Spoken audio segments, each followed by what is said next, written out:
വാളയാറിലെ പെൺകുട്ടികളുടെ മരണത്തിൽ child welfare കമ്മിറ്റിയുടെ റിപ്പോർട്ട് തൃപ്തികരമല്ലെന്ന് ജനകീയ സമിതി. ഹൈക്കോടതി നിർദ്ദേശപ്രകാരമാണ് ചൈൽഡ് വെൽഫെയർ കമ്മിറ്റി ദുരൂഹമരണങ്ങൾ അന്വേഷിച്ചത്.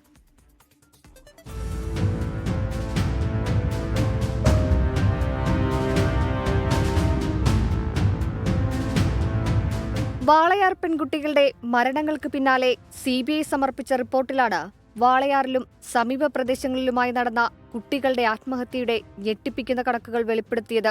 കഴിഞ്ഞ 10 വർഷത്തിനിടെ ഈ സ്ഥലത്ത് 13 വയസ്സിന് താഴെയുള്ള 28 കുട്ടികൾ ആത്മഹത്യ ചെയ്തുവെന്നാണ് റിപ്പോർട്ടിലുണ്ടായിരുന്നത്. കുട്ടികളുടെ പോസ്റ്റ്മോർട്ടം റിപ്പോർട്ടും ഒപ്പമുണ്ടായിരുന്നു. പോസ്റ്റ്മോർട്ടം റിപ്പോർട്ട് വിദഗ്ധ ഡോക്ടർമാരെ കൊണ്ട് പരിശോധിപ്പിച്ച ശേഷം സംരക്ഷണ സമിതി കണ്ടെത്തിയതിങ്ങനെ: 28-ൽ 14 കുട്ടികളുടെ ശരീരത്തിലും സ്വകാര്യ ഭാഗങ്ങളിലുൾപ്പെടെ മുറിവുകളുണ്ടായിരുന്നു.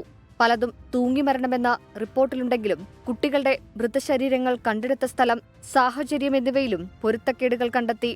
കുട്ടികളുടേത് കൊലപാതകങ്ങളാണെന്ന് ചൂണ്ടിക്കാട്ടി വാളയാർ സംരക്ഷണ സമിതി ഹൈക്കോടതിയെ സമീപിച്ചു. ഈ ആത്മഹത്യയുടെ ഒരു പ്രൊസീജിയർ എന്താണെന്ന് വെച്ചാൽ, വേറെ ആർക്കും കംപ്ലൈന്റ് ഇല്ലെങ്കിൽ അപ്പം തന്നെ ഒരു റിപ്പോർട്ട് അവിടുത്തെ ഡിസ്ട്രിക്ട് മജിസ്ട്രേറ്റിന് കൊടുത്തത് ക്ലോസ് ചെയ്യാണ്. FIR പോലും ഇടാറില്ല. സാധാരണ ഈ കുട്ടികൾക്കുള്ള ഒരു അതിക്രമങ്ങൾ ഒന്നില്ലെങ്കിൽ വീട്ടിൽ നിന്ന് അല്ലെങ്കിൽ അയൽക്കാരിൽ നിന്നൊക്കെയാണ് ഉണ്ടാകുന്നത്. അപ്പോൾ ഇത് പലപ്പോഴും ഇതിന്റെ ഫാമിലീസിന് തന്നെ ഇത് ക്ലോസ് ചെയ്യാനായിരിക്കും താല്പര്യം. പല മാർഗ്ഗങ്ങളിലും ഇതിന്റെ ഡീറ്റെയിൽസ് കിട്ടാൻ നോക്കിയിട്ട് ഒന്നും കിട്ടാതായപ്പോഴാണ് ഞങ്ങളൊരു വളരെ ഡീറ്റെയിൽ ആയിട്ടുള്ള ഒരു PIയിലായിട്ട് ഹൈക്കോടതിയിൽ പോയത്. ഹൈക്കോടതി അത് സ്വീകരിച്ചു. സമഗ്ര അന്വേഷണത്തിന് ഹൈക്കോടതി ചൈൽഡ് വെൽഫെയർ കമ്മിറ്റിയെ നിയോഗിച്ചു.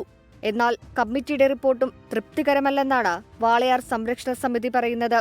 ഇപ്പോൾ ബാലാവകാശ കമ്മീഷൻ കോടതിയിൽ കൊടുക്കുന്ന ഒരു റിപ്പോർട്ടിൽ അവർ ഇനി ഇത് എങ്ങനെ നടക്കാതെ എങ്ങനെ നമുക്ക് നോക്കാം അതിനെപ്പറ്റിയുള്ള സ്റ്റെപ്പുകൾ കുട്ടികൾക്ക് ബോധവൽക്കരണം കൊടുക്കും എന്നൊക്കെ. അപ്പോൾ അവർ ഇതിനെ ഡൈവേർട്ട് ചെയ്യാനാണ് നോക്കുന്നത്. കാരണം ഈ കേസുകൾക്ക് എന്ത് സംഭവിച്ചു എന്നുള്ളതാണ് ഇതിലെ ആദ്യത്തെ ക്വസ്റ്റ്യൻ.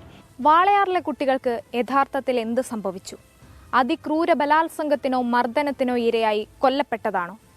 അതോ ആത്മഹത്യ തന്നെയാണോ? അന്വേഷണ സംഘം എന്തെങ്കിലും മറച്ചു വെക്കുന്നുണ്ടോ? ഇതിനാണ് ഇവർക്ക് ഉത്തരം കിട്ടേണ്ടത്. ക്യാമറാമാൻ രാജീവ് സുധേവിനൊപ്പം ഐഷത്തുൽ ഷംന, 24 വാളയാർ. ലോകത്തെവിടെയായാലും ഏത് സമയത്തും 24 വാർത്തകളും ഓഗ്മെന്റഡ് റിയാലിറ്റി പാക്കേജുകളും എക്സ്പ്ലെയിനറുകളും വിശദമായി കാണാൻ ഞങ്ങളുടെ YouTube ചാനൽ നിങ്ങൾക്ക് സബ്സ്ക്രൈബ് ചെയ്യാം.